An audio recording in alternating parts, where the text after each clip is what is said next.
मळ्यात बाबा तो गजानन गणपती एखादं कार्य करायचं असलं बाबा जिथं सुद्धा तो गजानन गणपती म्हणलं बाबा. एखादी विहीर बांधायची असली जिथं सुद्धा गजानन गणपती म्हणलं दादा. एखादा बंगला बांधायचा असला महाराज जिथं सुद्धा मला गजानन गणपती हे गजानन गणपती का मला उद्या सुट्टी पाती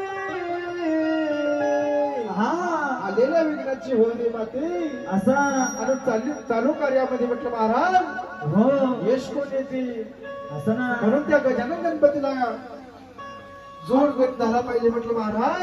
तो कसा म्हणता बाबा कसं झालं पाहिजे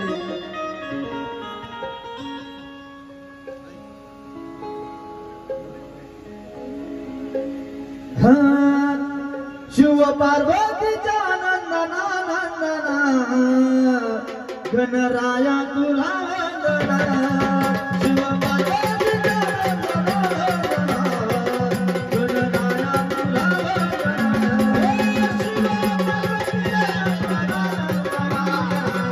तुला वंदना.